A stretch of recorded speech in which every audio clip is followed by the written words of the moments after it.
Brian Welker couldn't help but smile as he wiped the sweat from his forehead. Earlier that day, he was promoted to shift supervisor at Harding Containers, effective immediately. Working the night shift for the foreseeable future was the icing on the cake. Most people hated the night shift, but for Brian, it was a great time. His son was a junior in high school. He participated in several sports and clubs. By working nights, Brian could attend his son's classes without missing work. Over the years, he worked the night shift more than once and developed a napping system that allowed him to do it all. It was for this reason that he crawled along the rafters of the roof in his attic on a warm August day. After he was informed of his promotion, he was given paid leave on Thursday and Friday. It was an opportunity to rest and prepare for his new position, which begins Sunday evening. Brian had long planned to build a small apartment over his detached garage. This would become his fortress of solitude, where he could sleep peacefully all day long. He hoped to avoid the usual disturbances and distractions that so often arise when trying to sleep at a time when most people are already up. Brian was laying cable so he could have internet in his apartment. The Wi-Fi signal in the house simply did not reach the apartment. He decided to place an extension cord at the end of his home's attic, closest to the garage, in the hopes that it would give a strong signal inside his apartment. While Brian was working on unwinding the cable along the entire length of the attic, he heard faint sounds coming from inside his home. It was early afternoon, so his wife Brenda must have been at work. Tim, their son, was visiting Brenda's parents for a few days, so the house had to be empty. Brian crawled through the farms to the place where the sounds were coming from. Having come 5 meters closer, Brian was able to determine the source of the sounds. This was his bedroom. The conversation became much clearer as Brian perched himself above the unused air conditioning vent in his bedroom ceiling. Brenda insisted that the old vent blew cold air on her at night, causing her to experience frequent neck pain. He installed the new vent as far away from Brenda's bed as possible, but never got around to sealing the old one. This would require sealing the hole in the ceiling that was created when the vent duct was pulled out. Brian just left it on the ceiling but didn't attach it to any ductwork. He carefully lifted the fiberglass insulation that lay on the attic floor and slowly opened the vent. Everything sank inside him when he saw his wife with a thin man. As painful as the vision was, Brian couldn't look away. He couldn't stop watching the train wreck that was once his marriage. The couple had been having sex for several minutes when Brian's brain finally began to function. He set his phone to record video and carefully placed it on the vent so that the camera's eye had an unobstructed view of his marital bed. "I like the way you are," the guy purred. "Your husband never touches you?" "I asked you not to mention Brian," Brenda protested, somewhat weakly in Brian's opinion. "It's not about him. He is a good lover and a great father." "I'm sure it is. We have sex right here in his bed, but you insist that you like the way he does it. What's wrong with this situation?" "I don't know why I let you talk me into doing this here." "Right here. You don't have the slightest chance of being caught in your apartment." Brenda moaned. The couple stood still for a minute before Brian saw the man roll off his wife. "Do you see how powerful it is when you take risks?" asked Brenda's lover. "Having sex in my apartment is great most of the time, but doing it in your marital bed is another level." Brian recognized the man enjoying his wife as soon as he rolled over onto his back. It was Bill Grant, a driver for the package delivery company where he and Brenda worked. He was recently divorced and had a daughter in Tim's class. "That sounds terrible," Brenda replied, but without any real emotion. "You wanted to have sex in my bed because the thought of outplaying Brian turns you on? You act like it's a competition." "It's a competition, at least for men," Grant replied with a soft chuckle. "You're a sexy woman and the sex is great, but knowing that you're married and I'm having sex with you in your husband's bed makes me a winner. This is an incredible feeling. It wouldn't be so great if Brian caught us here. I don't know why I agreed to this, but it won't happen again. I'm worried that Brian will find us." "It would ruin my marriage," Brenda admitted.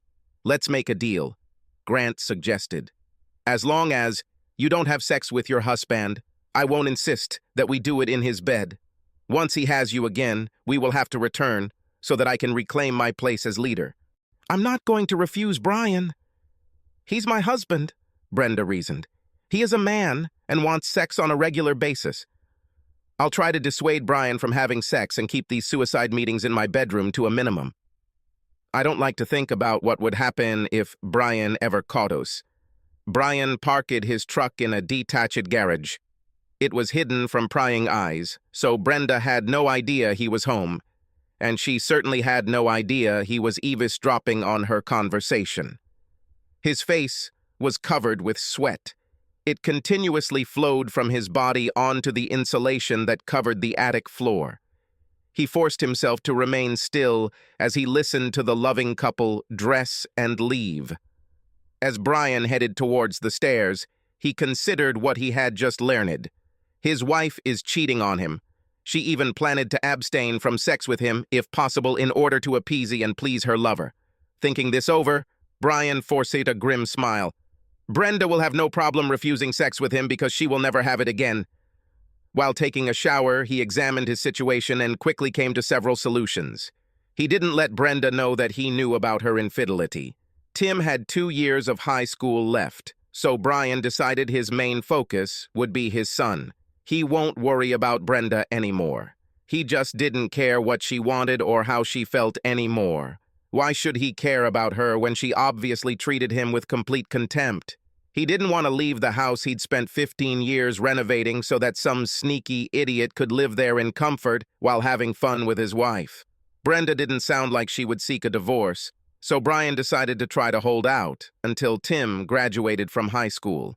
He knew there was one thing he would need. His apartment will be completed much earlier.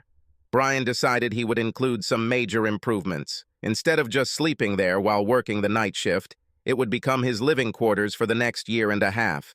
He will need a small kitchen as well as a full bathroom. By the time Tim graduated from high school and headed off to college, Brian would have had time to make a plan for what to do next. To this end, Brian called several contractors he knew and made an appointment to get an estimate. He decided to hire a company to complete the job. It would be done quickly and professionally, and he would pay someone to do it. There was no longer any need to save pennies by doing everything yourself. His promotion would easily allow him to cover the costs. For the first time in his life, Brian realized that his time was more important than money. If he saved $1, half would go to Brenda. He ended his old way of life. He always tried to do as much housework as possible, thinking that it would benefit his family. Everything changed when he saw that it wasn't betrayal. He was going to make sure Tim's college education was fully funded. Besides, Brian was going to rebuild his life and have some fun while doing it. He no longer felt any affection for his unfaithful wife. Brian had gotten over his emotions by the time Brenda walked in after work and saw him sitting in the kitchen. "Are you already at home? Did you leave early for some reason?" Brian looked closely at Brenda and decided that she seemed different to him. She had a few wrinkles on her face and had gained a few extra pounds. Why didn't he notice this before? Has his love for his wife blinded him, causing him not to notice her shortcomings? He was sad to think about his sudden change of heart towards Brenda, but it was her decision to have an affair. He simply reacted. "Yes, we have a little problem at work. I've been asked to work some nights starting tonight. They let me go home, pack my lunch, and rest. I'll come back later." "They shouldn't ask you to work nights after a day shift, even if you had some free time during the day," Brenda reasoned. "You'll be exhausted. At least lie down and sleep for a few hours." "Good idea," Brian replied. "I'll just crawl under the sheets and—" "Wait," Brenda insisted too loudly, remembering the state of the bed. "I just remembered that I need to wash my bed linen." "Okay," Brian answered calmly, chuckling darkly to himself at Brenda's discomfort. "I'll just use the bed in the guest room. There's no need to worry so much." A few hours later, Brian left the house as if he was going to work. He went to a local sports bar, watched a baseball game, and drank a few beers. Previously, he installed an air mattress in his future apartment. Once he was sure Brenda was asleep, He parked in the garage and walked up the stairs to the waiting air mattress. He slept surprisingly well. One of the contractors Brian spoke with the next day was between projects and offered a very good price if Brian agreed to start immediately. In 2 weeks, the contractor's crew will move to a new construction site a few kilometers away. Brian agreed and signed a contract to begin work on Monday morning. His night shift worked from Sunday evening to Thursday evening. The plant was scheduled to close Friday night and restart Sunday night. Brenda knew Brian wouldn't have to work Friday night, so she was surprised when he got ready for bed the next night and headed to the guest room. "Why are you going to sleep in the guest room?" "We won't see each other much while you're on the night shift, so why don't you sleep in our bed?" asked a puzzled Brenda. "Since I worked last night and slept a few hours this morning while you were at work, I'm not very tired." "I'm going to watch a baseball game and maybe a movie after that," Brian responded with his planned excuse. "I'm trying to get used to being awake at night and sleeping in the morning." "I don't want to ruin your sleep, unless you think we should have sex," Brian suggested, wiggling his eyebrows suggestively. Brenda's reaction was exactly what Brian expected. If he hadn't heard her conversation with her lover, he would have missed her brief deer-in-the-headlights look before she smiled faintly. "I am very tired today. Maybe we could just cuddle a little and go to bed," Brenda answered. "Besides, Tim is home tonight. He can hear us." "Hugs won't help me," Brian answered. "As soon as I hold you in my arms, I want to do everything with you my way. If you rule out sex, I'll just remove the temptation and sleep in the spare room. You've never worried about Tim hearing us before, so this is just an excuse to avoid sex. You really don't have to make anything up. I'm not the kind of guy who forces himself on a woman." "I know that, Brian. You are right. It was pretty weak, and I'm sorry. I'm just tired and not feeling romantic. I hope you understand." "I understand this better than you think. Let me know when you're in the mood. If I'm in the mood at the same time, we could meet." "Good night," Brian retorted, turning and heading into the guest room, leaving Brenda with a confused look on her face. On Saturday, Brian played catch with Tim for an hour, and then did some yard work. When it was time for bed, he walked down the hall to the guest bedroom. Brenda looked at his back and wondered why he was acting so strangely. Brian went to work early on Sunday evening to prepare for his role as shift supervisor. By the time the production people started showing up, he felt very good about his work situation. He didn't bother to tell Brenda that he had been promoted to foreman. She had secrets that she kept from him, so he no longer had any qualms about keeping things from her. His shift went smoothly. He was well received by those who worked under him. He decided that he had a great group of people on his shift. The new position implied greater responsibility, but Brian had seen all the problems before and knew how to deal with them. He settled into his job with minimal adjustments or difficulties. Brenda had already left for work, and the construction crew was doing the installation when Brian returned home Monday morning. He spoke briefly with the foreman to make sure they were on the same page, and then went inside. He fell asleep immediately, but was awakened several times by loud noises from the crew working in his apartment, and once by a telephone ringing. Cursing himself for forgetting to turn off the ringer on their landline in the guest room, Brian responded with a sleepy, "Hello." "I'm sorry, Brian. Did I wake you up?" asked his mother-in-law, Beverly. "Is that why you called?" Brian barked with some irritation. "You wanted to know if I was sleeping?" "No need to show off," Beverly answered. "I just wanted you to know that Bill and I heard that you're on the night shift and we won't bother you. If you need us to do anything for Tim while you sleep, just let us know."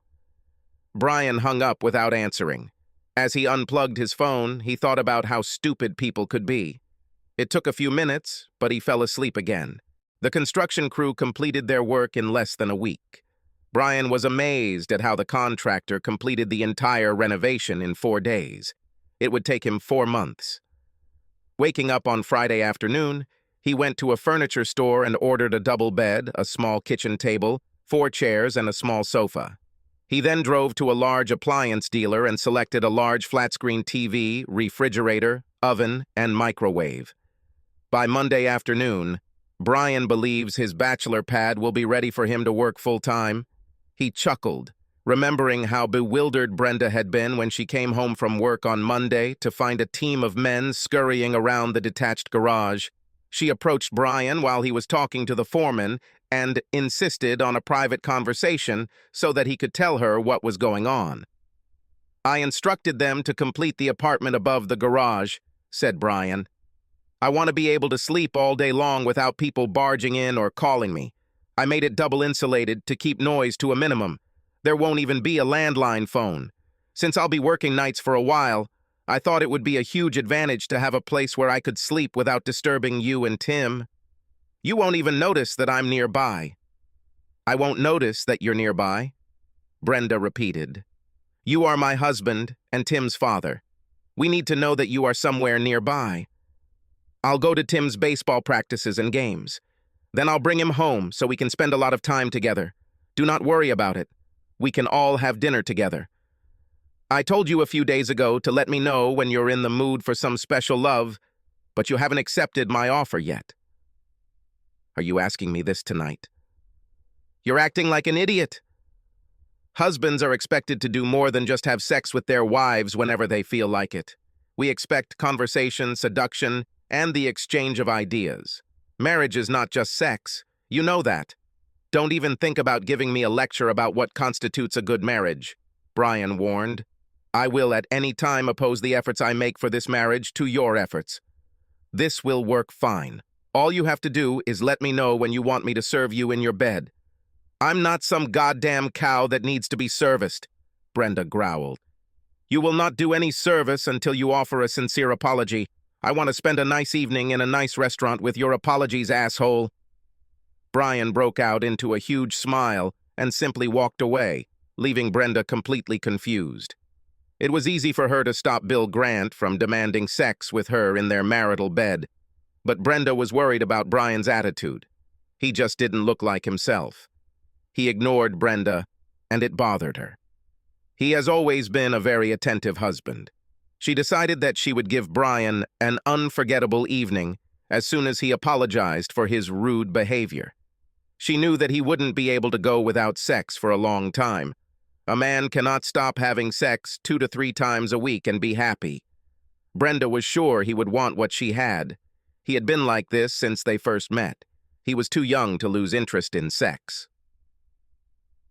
By the following Wednesday, Brian was fully moved into his new apartment. This coming weekend, there will be 3 days off due to Labor Day. Tim's junior year was supposed to start next Tuesday. "How would you two feel about going to the Diamondbacks game this weekend?" Brian asked over dinner on Thursday. "They're playing the Dodgers and fighting for the pennant. This should be a great game." "Seriously? That would be amazing." "Thanks, Dad," Tim blurted out. "You know I don't really like baseball," Brenda grumbled. "I will refuse this offer. I'll find something to do around the house." "I bet it will," Brian answered under his breath, but loud enough for Brenda to hear. "Everything is settled. Tim and I will go to the game on Saturday." "Wow." "I can't wait to tell Scooter about this," Tim blurted out. "He will be so jealous. He's a big Dodger fan. He previously lived in Los Angeles." "Why don't you invite him with you?" Brian suggested. "Baseball is more fun to watch with friends, especially if they are fans." "I'll call him right now." "Thank you, Dad," Tim answered excitedly and rushed to get his phone.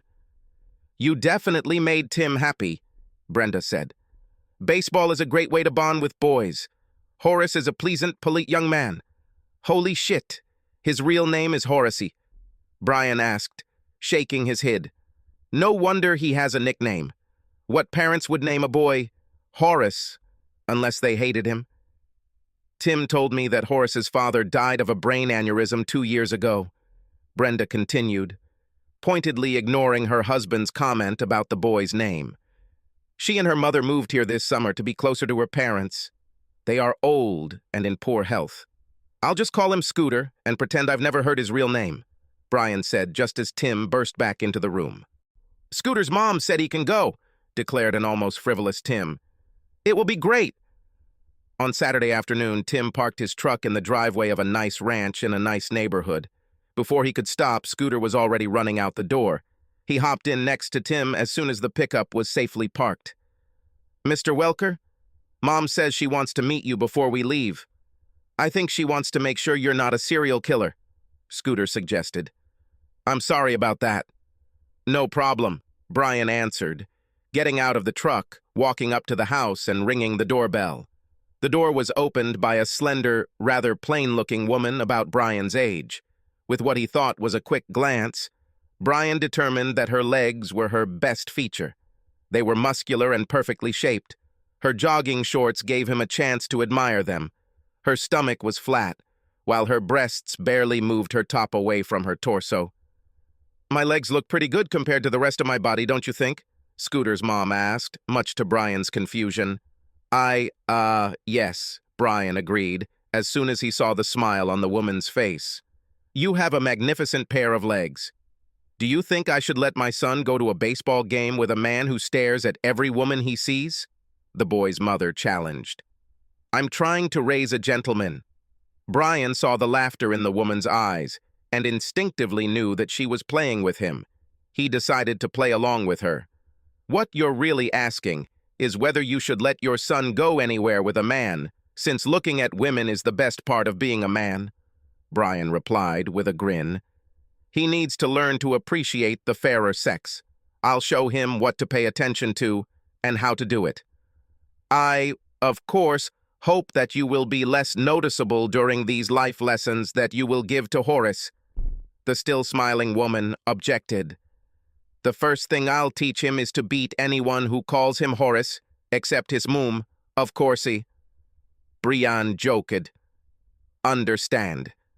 My son will learn to be cruel to people who call him by his name, and also to appreciate women's legs. Does this explain everything well enough?" "Not even close," Brian answered. "I'll show him the subtle art of secretly assessing butts and breasts. It is important that he receives a comprehensive education and does not become completely fixated on any one piece of female jewelry." "This is a big relief," Scooter's mom replied, thereby gaining even more respect from Brian. "Have a good time and be sure that Scooter will call if you're going to be late. By the way, my name is Gertrude." "Seriously? Gertrude? What do your friends call you?" Brian asked. "Oh, for my male friends, I answer Minx, Raven, Candy, or Bubbles. My friends call me Gertrude," the woman answered with a calm face. "I think it sounds tempting. I'm Brian. We're going to be friends, so I'll call you Minx. I kinda like this name." "Why am I not surprised?" Gertrude replied before bursting into hearty laughter. "Horace can come with you any time. I like your sense of humor. Tim is a very polite young man, so I was pretty sure his parents would be okay. Thank you for inviting him to the game. We are a baseball family. I used to go to as many Dodgers home games as I could. My father even played in the minor leagues before I was born. He was pretty good, just not good enough professionally," added Gertrude. "Scooter is a great guy, so it's not a problem. I'll keep an eye on him and make sure he gets home safe and sound, Minx. Have a good day." "Will this still apply?" "I was just kidding," Gertrude protested. "You will always be a Minx to me," came the quick reply as Brian turned and headed back to the truck. Brian had a great day playing. Scooter managed to catch a random ball. Both boys ate too many hot dogs and drank too much soda. They fell asleep in the back of the truck before Brian could even pull out of the parking lot. Arriving at Scooter's house, Brian carefully woke the boy and walked the sleepy teenager to the front door, where he was greeted by a beaming Gertrude. "He probably ate too many hot dogs and soda," Brian admitted. "Of course he did. He was at the ball game," answered Gertrude. "Thank you very much for picking him up and returning him safe and sound." "I was very pleased. Scooter is a great guy, Minx," Brian retorted. "See you at the boys' games." Brian settled into a routine that worked well for him. He would return home, have a light breakfast, and then sleep from 9 to 3. Thanks to the extra soundproofing and thick curtains on the windows, he usually slept soundly. Brenda sometimes complained that he always slept in his man cave, even on weekends. She dropped the subject as soon as Brian asked if she needed his services. Brian decided that she was really worried that Grant would insist on sex in her bedroom and she would get caught. This suited Brian just fine. This indicated that she had no intention of asking for a divorce at this time. His goal of staying married until Tim graduated from high school seemed achievable. Because he was a foreman and received less physical activity, Brian bought a home exercise machine that was advertised as a complete body workout. To his pleasant surprise, it worked as advertised as long as he was diligent in using it. He attended all of Tim's baseball practices, and soon the coach had him work with a few kids on the sideline as while the coach coached another group of players. Tim was a pretty good player and was showing signs of improvement. But Scooter was a real surprise to Brian. He showed some talent early in the season, but was unsure and timid. Brian worked with him as much as he could. They even spent several hours on weekends training at a local park. Brian decided that since he hadn't had sex, he might as well relieve the tension by playing baseball with the boys. As Scooter's confidence grew, his level of play increased dramatically. By mid-season, Scooter was hitting balls and playing shortstop at a high level. Tim was the starting center fielder and batted third. Brian was extremely proud of both boys' accomplishments. One thing Brian couldn't help but notice was the attention some of the children's mothers were starting to give him. For some reason, his jokes really made them laugh. His efforts with the children were constantly praised. Several mothers would bake something for the team, but they always make sure he gets a piece, no matter what it is. Tim's friendship with Scooter, as well as Brian's time with the boys, naturally led to Gertrude and Brian spending time together. Brian thought of her as a smart friend, with a great sense of humor. He decided to ask Gertrude if she had noticed the increased interest that his mother showed in him. "I may be a little crazy, Minx, but I have to ask you a slightly personal question," Brian began. "Almost the second size." This was Gertrude's quick answer. "What?" "I didn't ask that," Brian admitted. "When men preface a question to a lady by saying it's personal, don't they usually ask her about her breast size?" "Well, yes. That's usually true," Brian agreed with a chuckle. "At this point, I was going to ask if you've noticed that some of the mothers have been treating me differently in the last couple of weeks. Don't you think they seem a little friendlier lately?" "Well, aren't you Mr. Observation?" Gertrude retorted. "You don't really know what's going on, do you?" "I would need more information regarding what you're referring to before I could answer that question," Brian said thoughtfully. "I understand the rule of flying in the infield. I know you never win the first or last inning at third base.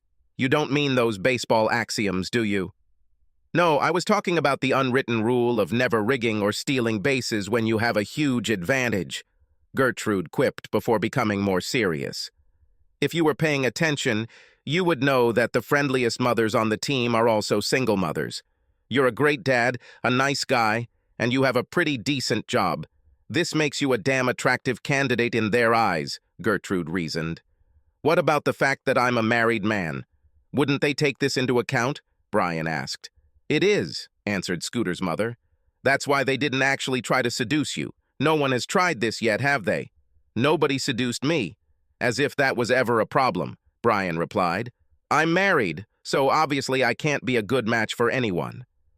"Brian, I don't like that it feels like I have to be the one telling you this, but we're friends, so it falls on me. All mothers know that your wife is cheating on you. This is not enough. Rumor has it that she cut you off from sex. You're not sleeping together, and it's obvious that you'll be a free agent in the not-too-distant future. These women want to sign you up for their team as soon as you're discharged." Brian was stunned by Gertrude's revelation. How could so many people know about his personal situation? Who could know about his sex life or lack thereof? And then it dawned on him. Brenda must have told that bastard that we weren't sleeping together, and he bragged about it to someone. "Do you mean your wife or her lover?" Gertrude asked, trying to defuse the situation. "I have to say that you don't seem very surprised by the rumors. Have you already suspected Brenda of cheating?" "No, I never suspected," Brian answered. "You had no idea at all?" Gertrude asked incredulously. "I knew she was cheating." "I just never suspected it," Brian replied. "Here you amazed me. How could you know this and not suspect?" "It's quite simple. I didn't suspect a damn thing until I found Grant and Brenda in our bed. In a matter of seconds, I went from knowing she was cheating on me to being sure. I completely stopped being suspicious. "This revelation raises more questions than it answers," said his confused girlfriend. "You saw them do the horizontal mambo, but you stay married and don't go to jail. You're not a pervert, are you? Or a guy who likes to watch? Please don't be one of these scum." "But I'm not going to." "Don't worry about it," Brian assured. "I decided to adjust my priorities. Being able to spend a lot of quality time with Tim and not be a part-time dad became my first goal. Living with Brenda rather than divorcing her seemed like the best way to achieve this. I started working at night, and it always had a negative impact on our sex life. I built a nice apartment over my detached garage and lived there. I told Brenda it was so I could sleep during the day without being pestered and annoyed by everyday crap. She was unhappy with the sleeping conditions, but Grant told her that every time she had sex with me, he would insist on regaining primacy in our marital bed. This seemed to bother her, but not enough to stop her from having fun with him. She thinks her affair is a secret and wants to keep it a secret. I haven't told her, but I won't have sex with her for any reason. I went to the clinic and got tested for sexually transmitted diseases. I am clean. I want it to stay that way. Are you serious? Did you hear that? What a bitch. How can she treat a guy like you so badly? What an idiot this guy is. Gertrude was indignant. All the single mothers think you'd be a great match. I think you may have an inflated opinion of my desirability. I've never been a matinee idol. I have a really good job, so maybe this will help me look better to some of the more desperate women, Brian suggested. Are you joking? Look how beautiful you are. You have a wonderful smile, Gertrude noted. You are strong, kind, smart, and get along well with children. If I weren't so homely and flat-chested, I would have already thrown my hat into the ring along with my bra. I think I better shut the hell up. Thank you for being a good enough friend to tell me what people are saying and thinking, Brian replied, frowning. I had no idea that everyone knew that I was a cuckold. It's quite awkward. I can't make my own wife happy. I'm a world-class weakling. You are a good person who wants to be a good father to his son. You're strong enough to take this crap, so you can have a great relationship with Tim. Horace thinks you're pretty cool, too. Who? Brian asked. You must feel better if you can tease me with Horace's name, Gertrude remarked with a smile. Minx, you are a great friend. You didn't let me stick my head too far up my ass. I just hope Tim doesn't find out. This horse has either left the stable or is damn close to it, Gertrude said. Horace says Tim knows something is wrong at home. You're pretty much avoiding his mother. He's bound to hear something when so many people know about it. Do you know what worries me? Added Gertrude. Scooter is in love with Heather Grant. How awkward is this for him and for me? She's a sweet girl. She has no idea what a pathetic jerk her father is. I'm just glad Tim isn't the one snooping around Heather, Brian said. What a mess that would be. I should be happy for small favors. Scooter told me that Tim is very interested in Holly Ingram, but that shouldn't surprise you too much. She comes to every game and cheers for his every move, said a smiling Gertrude. Yeah, I noticed she was hanging around. She seems like a nice girl. I knew her father and uncles at school, Brian recalled. They are a good family. 2 nights later, Tim's team played in the first round of the district championship. Brian realized that, as game time approached, he was probably more nervous than Tim. It didn't help that the usual 3 single mothers were determined to get his attention. Norma Wilson was wearing a top that exposed a significant portion of her ample breasts. She constantly found reasons to lean toward Brian to pick up something or look for something. Brian had to admit that her cleavage was impressive. Brandy Dorn kept her breasts covered, but in a very tight sweater. Her thin waist and flat stomach emphasized the charm of her full, firm breasts. She constantly asked Brian questions about the team and players. Jillian Patterson was less subtle. For some reason, she had to stand close enough to Brian to press her impressive breasts against his arm or side. Gertrude grinned knowingly, handing him a soda and a hot dog before returning to her place on the first base side of the diamond. Brian noticed that all three ladies had found some reason to leave his circle, all at the same time. It seemed strange to him until he heard a familiar voice behind him. "I thought I would join my husband this afternoon to watch my son play." "I didn't think I'd have to wade through so many fans to get to him," Brenda said, louder than necessary. "What's going on, Brian?" "The game hasn't been called yet, but Tim looked pretty good in batting practice," Brian replied, trying to dodge the question.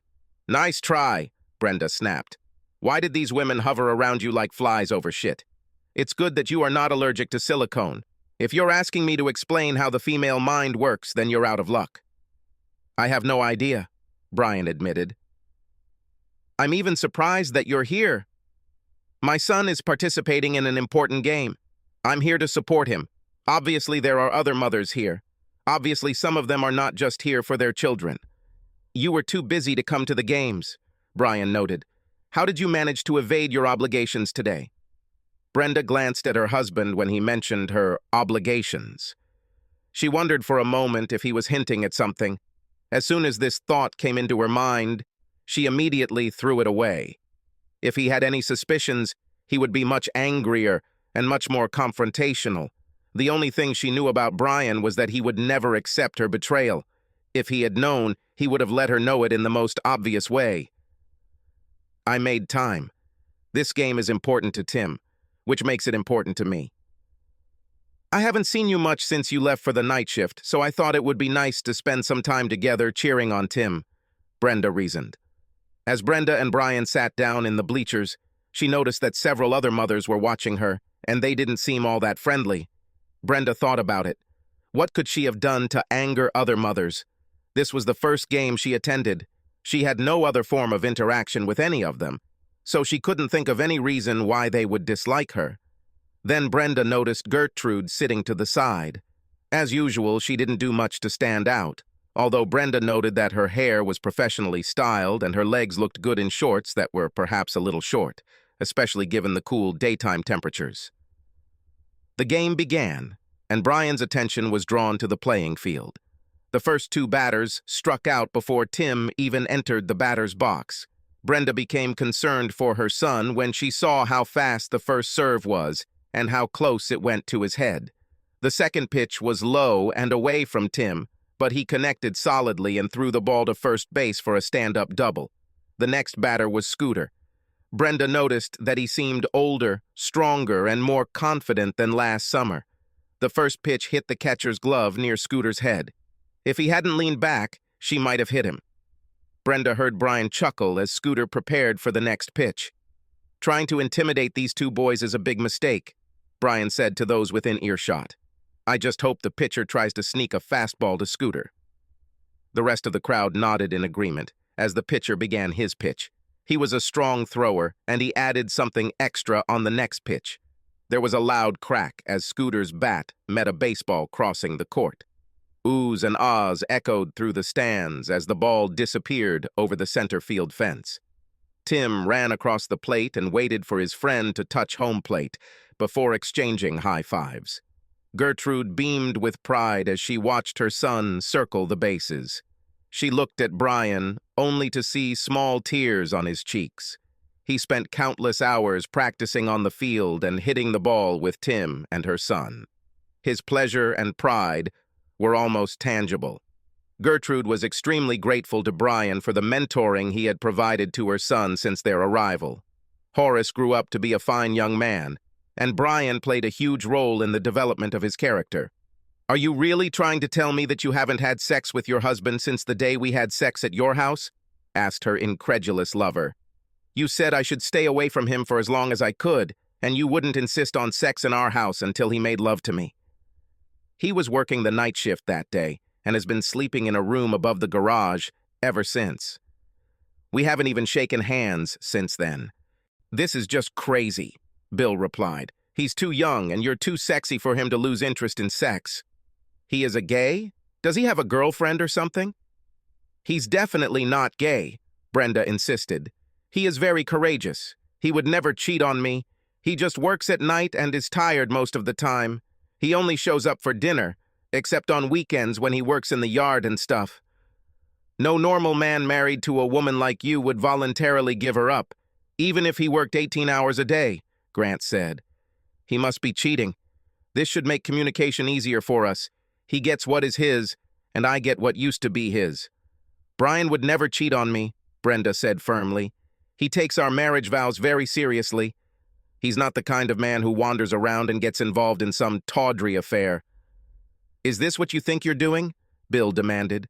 Oh no, this is just a temporary phenomenon. He was too busy with work and Tim's baseball game to pay much attention to me. I deserve some fun. I work hard to run the house and cook, and I also work full-time, Brenda reasoned. We know that this won't last long. Bill smiled as he considered Brenda's words. I guess you're right. We'll just enjoy the sex while it happens. Give me the day when I can master you in your bed. It still turns me on.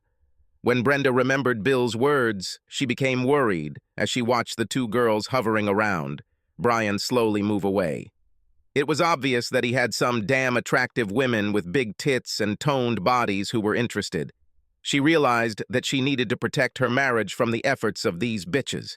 Then she noticed Gertrude sitting alone on the side. Brenda quickly came up with a plan. She smiled widely and sat down next to the surprised Gertrude. Glad to see you again, Gertrude. Horace has become a pretty good baseball player and is a very sweet boy. You should be proud of him. I'm proud, admitted the wary Gertrude. Tim is doing very well, too. Brian's time with them pays off. He truly was a great mentor to Horace. Yes, sometimes Brian is too good, Brenda replied, seeing an opportunity for her proposal. I'm sure you've noticed how those big-breasted blondes are always hanging around him. I wanted to ask if you could help me. I know Brian would never go astray under normal circumstances, but he's a man, and all these women do is show off their big tits when they're around him. How do you think I should help you? Asked Gertrude. Spray them with cold water when they get too close? You know that I cannot attend most games and practices due to my work and other commitments, Brenda began carefully. I know I can trust Brian to you. You're not his type at all. If you would just stick around when I'm not around, I would really appreciate it. I'm going to tell Brian that he needs to stay closer to you and be more attentive. These husband-stealing bitches will think he has his eye on you and hopefully leave him alone. I know it might feel awkward for you to pretend like this, but there's a good reason for it. You could have saved our marriage. Please let me clarify if I understood correctly, answered the incredulous Gertrude. You're worried that these attractive, sexy single mothers might seduce Brian, so you ask me to kind of fill in for you when he's at ball games and practice. Do you think I'm a successful single mother because I don't have big boobs and I'm pretty plain looking? I didn't say you were sad. I just know Brian. For whatever reason, he's less likely to fall in love with you than with some buxom ex-cheerleader. You would help him keep his vows. Do you think your spouse cheating on you is a deal-breaker? Gertrude asked thoughtfully. Would it be so bad if he slept with a few of these willing ladies while you remained his number one? I hope you're joking, Brenda objected. I love my husband, but I will never tolerate cheating. This really is the deal-breaker you mentioned. This destroys the marriage contract. I could never come to terms with infidelity. As far as I'm concerned, the marriage would be over. You must understand how I feel. You have been married for many years. I understand what loyalty and dedication are. It is quite logical that adultery violates the marriage contract, Gertrude admitted. I have to agree. I need to go see Brian. Can I trust that you will keep a close eye on him when I'm not around? Asked Brenda. Oh, yes, Gertrude answered with a smile. Be sure to explain all this to Brian. I'll keep my part of the deal. Who better to keep a good man celibate than a flat-chested, homely, boring woman? I wouldn't put it quite like that, but you covered it pretty well. Thanks again, Brenda replied as she walked away to join her husband. Brenda wanted to talk last night before I left for work. Brain began at practice the next day. The point is that there are too many sexy single moms hanging around me. She believes that I would be much safer if I stayed close to you, Minx, or as she calls you, Gertrude. Why don't I feel safer? You are a smart person. You know that you will never be safe around a single woman, no matter how small her breasts are or how homely she looks, Gertrude jokes. Scamp, You are one of the most attractive women I have ever met, Brian answered sincerely. You are the whole set, not just silicone and bleach. Wow. You only made my job more difficult, Gertrude admitted, blushing. I'll make an appointment to have your eyes checked after baseball season ends. You'll find that I have 50-50 vision and am a great judge of people, with one glaring exception, Brian said. It seems I underestimated my loving wife. I think she may have underestimated us, Minx replied. That is if you really find me attractive. Brian was amused by the single mother's reactions as Minx remained by his side. He spent a lot of time with her, chatting and joking. The most common reaction was disbelief, followed by disappointment. It took the Minx less than one training session to eliminate him from the herd. The team's next game required a 3-hour drive to Middleburg. It was decided that the team would travel the day before the game and spend the night in a hotel. It was hoped that the boys would be rested and fresh for their next challenge. Brian dropped off Jake Winston's parents as well as Minx. Discussion along the way focused on the team's chances of winning the district game and possibly the state title. They arrived at the hotel right behind the team bus. Brian helped Ralph Winston get his luggage out of the trunk. Some parents, including the Winstons, volunteered to accompany the boys and where to stay at the same hotel. All other parents had to book rooms in different hotels. With several games being played the next day, there were a lot of fans and players in the city. 6 teams from different school grades will compete in 3 games. Before Tim boarded the bus, Brian told him that he would not be staying at the same hotel and had to behave himself in front of his coaches and chaperones. He assured his son that he would be at team practice the next morning. "What hotel are you staying at, Minx?" Brian asked as the Winstons wheeled their bags into the team hotel. "In the same hotel as you," was her simple answer. "I never told you what hotel I was staying at." "How did you know?" asked a puzzled Brian. "I didn't know that," came the short answer. "How do you know that we are in the same hotel?" "It's quite busy this weekend. You might not be able to get a room at the last minute," Brian noted. "I'm sure something will come up," Gertrude replied with a wide smile, confusing Brian even more. Brian arrived at his hotel a few minutes later and asked Gertrude, "Scamp, would you like to see if you can get a room while I check in?" "I can wait to make sure you find something." "Thanks, but I'll just wait here." "I'll be fine," she insisted. Brain finally began to see the light when he checked in and collected his room access cards. He returned to his truck to find Minx already waiting for him. "Is there any chance you might want one of these cards for my room?"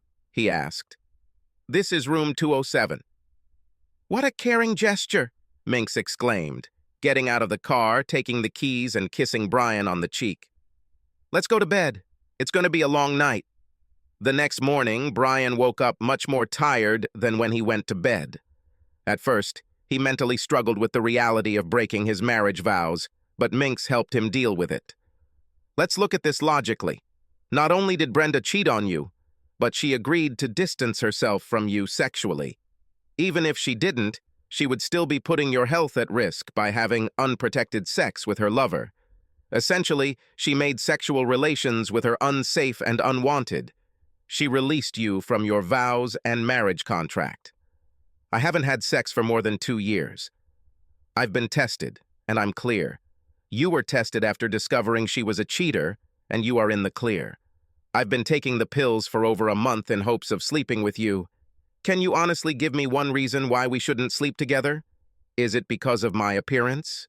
Your wife thought I was the perfect front for all the busty, beautiful women who showed interest in you because she knew I would never be sexually attracted to you. Am I just unwanted?" "Minx, you are extremely desirable." "Never say it's not true. I have never cheated on Brenda, and that requires some adjustment in my thinking, but you made a great case for us being together." "I'm ready," Brian said with a grin. "You need to know something else first," answered Minx. "Both my parents are in hospice care and are not expected to live long. My brother was sending Horace feature films to his friend. My friend is the baseball coach at the best prep school in Los Angeles. If Horace gets a baseball scholarship for next year, we'll probably move back. I really like you, but we don't expect a long-term relationship. This can't go on forever. Look at us. You're a handsome married man whose wife is cheating on you. I am a simple woman, and I have a son who has a chance to get a sports scholarship to a good university. I have to do what's best for Horace, she concluded. Nice to hear about Scooter, Brian said proudly. He's a good guy and a very talented baseball player.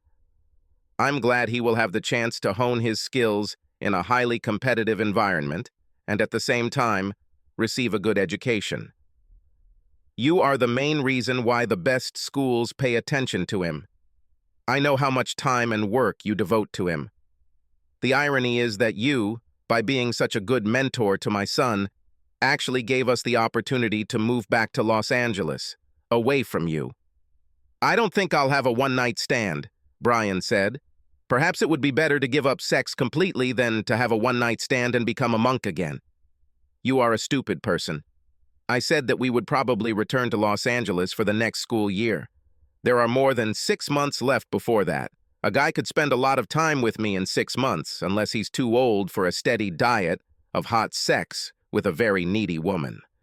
That's something we just need to find out. Will you live up to your nickname, Minx?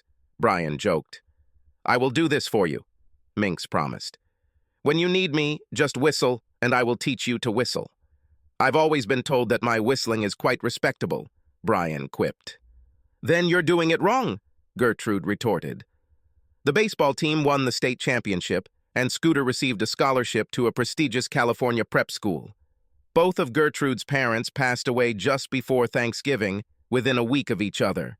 Brian and Tim attended their funeral. Brian met Gertrude's brother and immediately liked him. Brian, meet my brother Dexter, Gertrude introduced him. Dexter, this is Horace's baseball mentor and our good friend Brian. Holy shit, Brian exclaimed. Your name is Dexter? That's right, Gertrude's brother agreed. Only Gertrude and my parents ever called me Dexter. I respond to Grim the same way as everyone else. What do you call my sister? I call her Scamp, but don't ask me why, Brian insisted. I don't think I need to ask, Grim replied with a laugh. Brian spent Thanksgiving with Brenda and Tim at her parents' house. For the first time in months, Brian found himself preparing to go to bed with Brenda. They always stayed over for Thanksgiving night, and Brian couldn't think of a good excuse to change that tradition. Brenda was in no hurry to undress in front of Brian. Brenda was a very attractive woman with a beautiful toned body. We haven't slept together for a long time, Brenda cooed. You must already need love. Make love with me. Brian felt awkward about his next comment, even as he responded. Are you finally admitting that you need proper maintenance? I knew you would break. I will be glad to please you and give you a wide smile on your face for the holiday. You pathetic bastard! With that attitude, you won't get another round for many years, Brenda growled. What is wrong with you? You might just forget that I even thought about letting you touch me. Okay, was Brian's only response as he rolled over so his back was facing Brenda. He didn't second-guess his comment, although it was out of character for him to do so. This actually achieved his goal, which was to avoid sex with Brenda.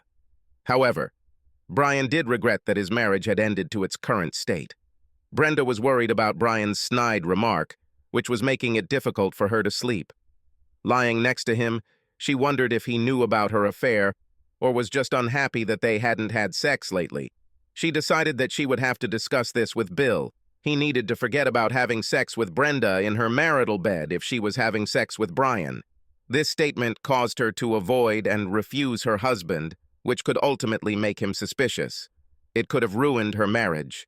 Brian had a daily routine that he followed when he worked the night shift. He went home, ate a small breakfast, and went to bed by 9 a.m. Often he woke up around 2 o'clock in the afternoon from the fact that Minx climbed into his bed naked. They made love for an hour before she left, so she could be home when Scooter returned from school. Baseball is over for the season. This allowed Brian to shower and shave when Tim returned home from school. Brian often took a nap in the evening before leaving for work. Overall, things worked out well for Brian and Minx. One evening in early December, Brian received a call from Tim shortly after arriving at work. "Dad, Scooter and I are hanging out with Heather and Holly in Heather's car.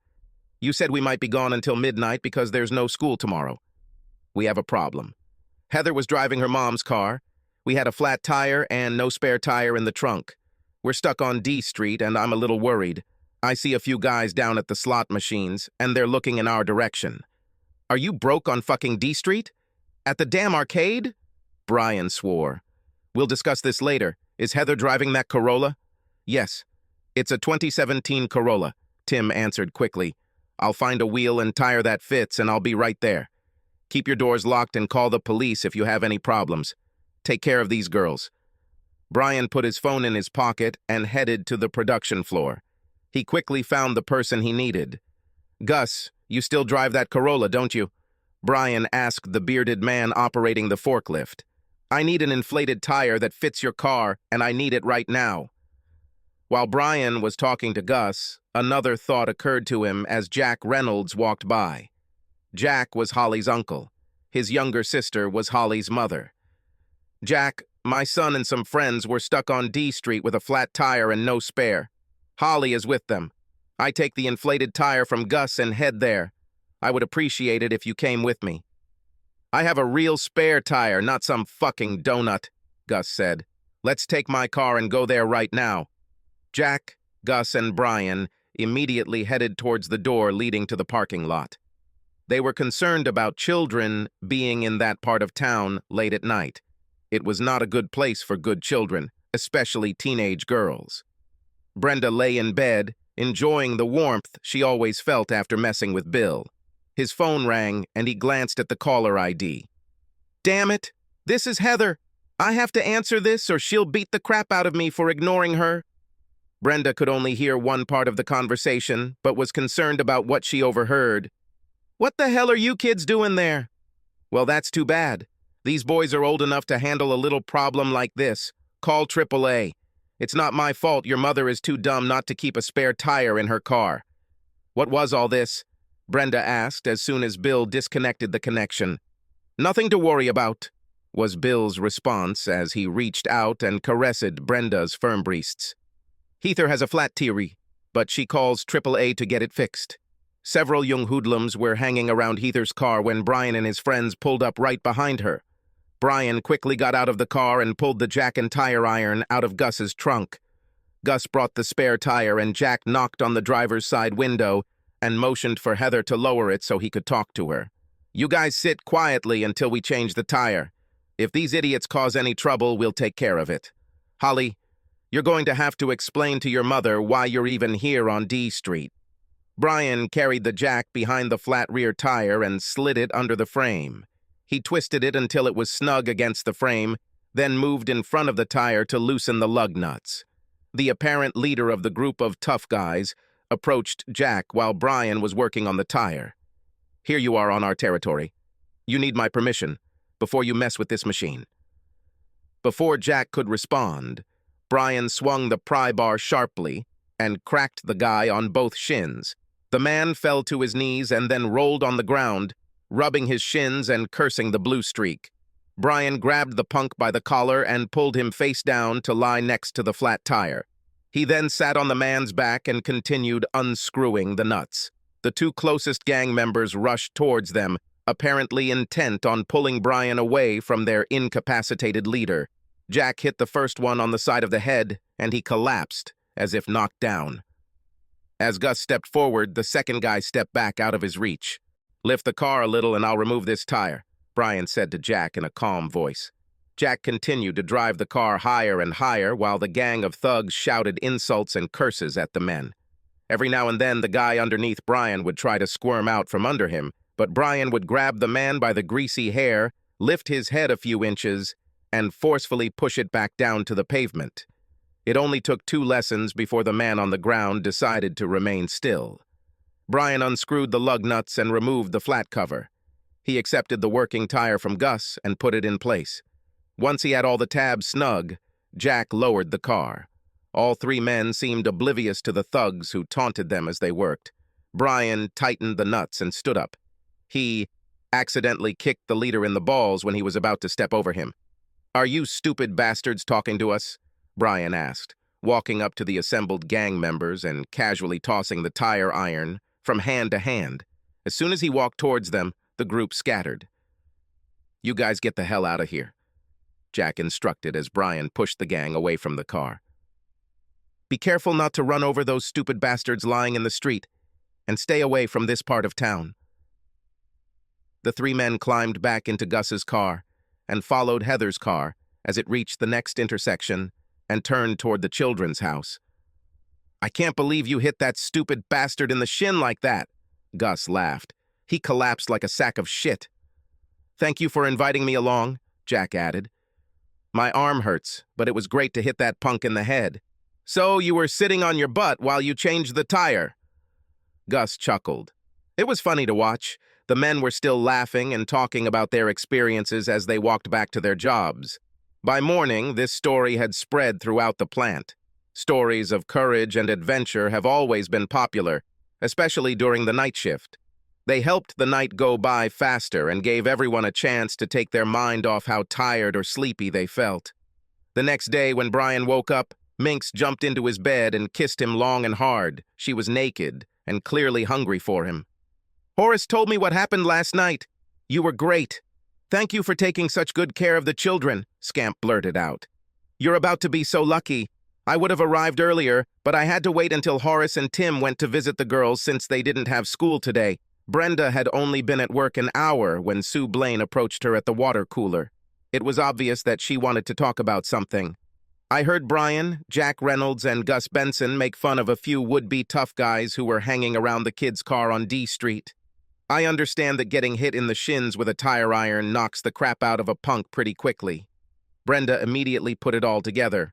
Last night, Heather called her father seeking help, but he brushed her off. Apparently, her problem was bigger than Bill was admitting. Sue used the word children, so that probably meant Holly was involved, along with Horace and her son Tim. "I'm curious what you heard," Brenda replied. "I would like to see if the rumors are close to the truth." By the time Sue finished telling her what the rumor mill was spreading, Brenda was furious with Bill Grant, although she hid the fact from Sue. His daughter turned to him for help in a situation that could have turned into a disaster, and Bill simply brushed off her concerns. Brian, along with Gus and Holly's Uncle Jack, reacted as men should. They protected the children and helped them get out of a difficult situation. Bill ignored his daughter's plight in favor of sex with Brenda. The realization that she had sex with a man who refused to help his own daughter and some of her friends, including Tim, hurt her deeply. How low has she fallen? Brian was 10 times better than Bill. The sad thing was that Brenda knew this from the very beginning. Why did she even get involved with this selfish, pompous ass? Early that morning, Brenda found Bill alone in the break room, enjoying a snack while his delivery truck was being serviced. She wasted no time in pouncing on him. "Heather came to you for help last night and you blew her off. These kids could be in great danger, and yet you told her to call Triple H. What kind of father are you?"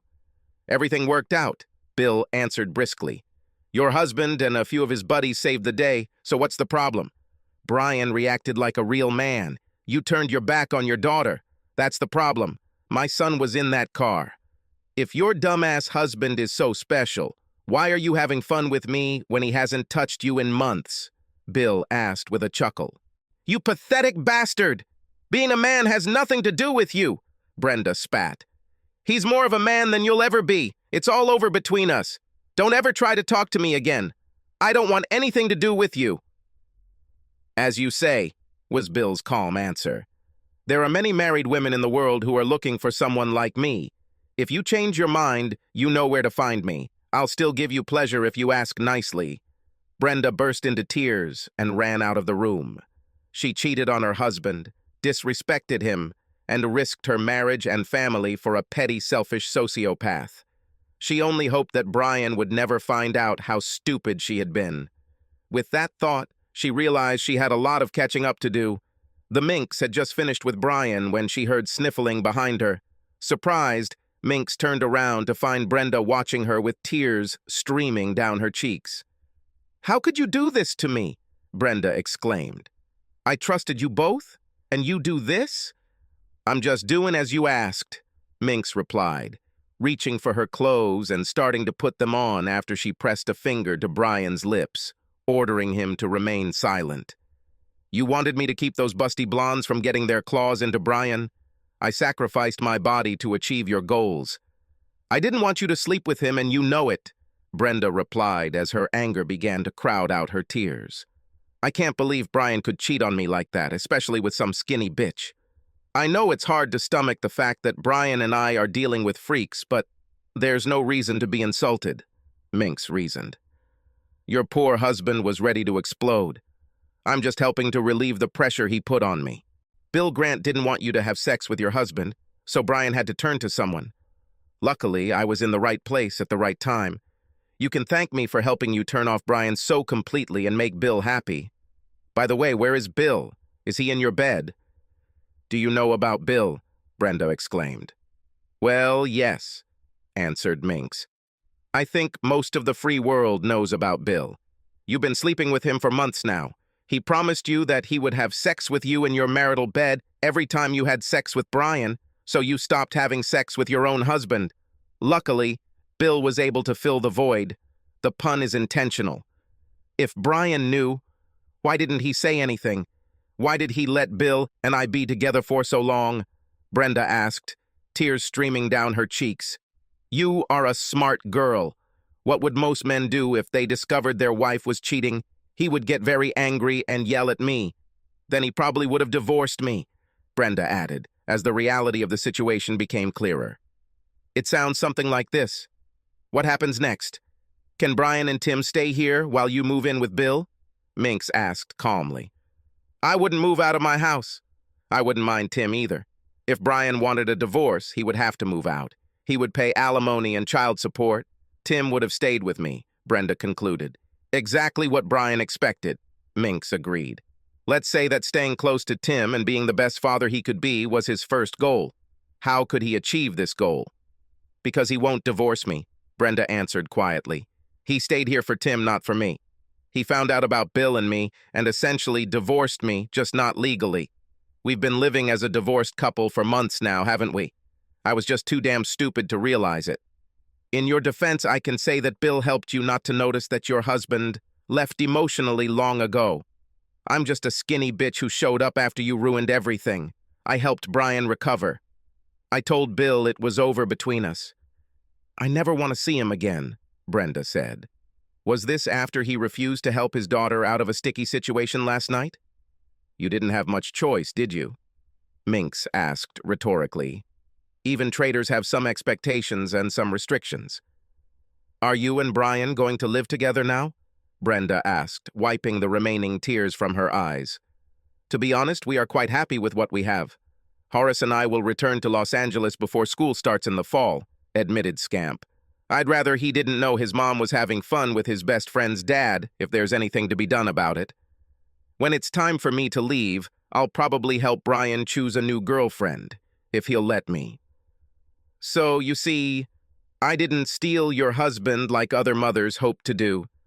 We temporarily enjoy each other's company, much the same way you did with the asshole. What if I don't let this continue? He is my husband. You have no right to sleep with him, Brenda insisted. You gave me this right as soon as you gave yourself to Bill Grant, answered the Minx. It pretty much freed Brian from any obligations he might have had towards you. He and I are exceptional people. We can trust each other, if you can imagine that. I told Brian that he couldn't have sex with you or anyone else if he wanted me around, Minx added. Who knows who else Bill Grant slept with or what diseases he might have had. Brenda began to cry again as she considered the statement of the woman she knew as Gertrude. Could Bill have had sex with someone else on the side? Of course he could. Brenda no longer had any illusions about the kind of man Bill Grant was. She needed to get tested ASAP. And what will happen now? Brenda asked, fearfully. Let's just continue like this.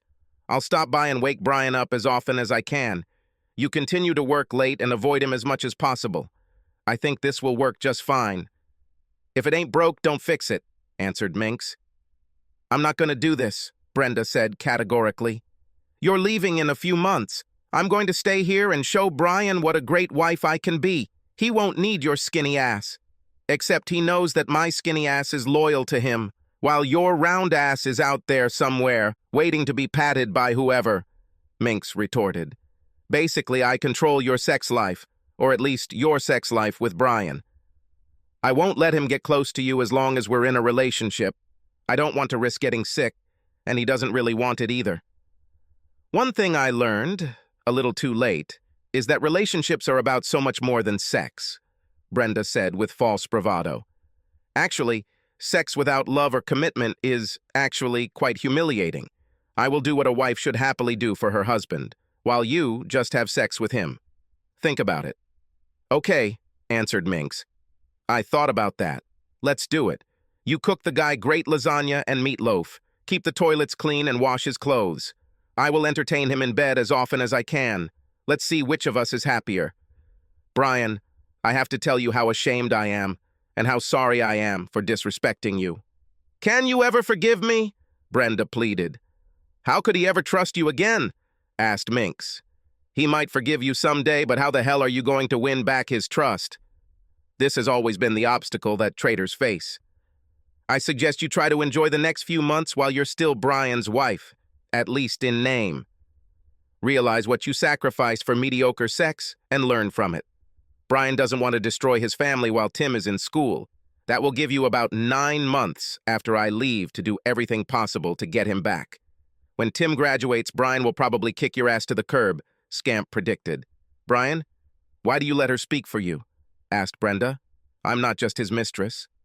I'm his best friend," answered Minx. "While you were whispering sweet nothings in Bill's ear, Brian and I were having our own conversation in bed. I promised to deal with this particular situation if and when it finally arises. He promised to thank me as soon as I did this. Could you leave us alone now? Subscribe to our channel so that your second chaff doesn't cheat on you, and go ahead and listen to the next story, because this story is nothing compared to the next one. If you're under 18, don't even think about listening to the next one."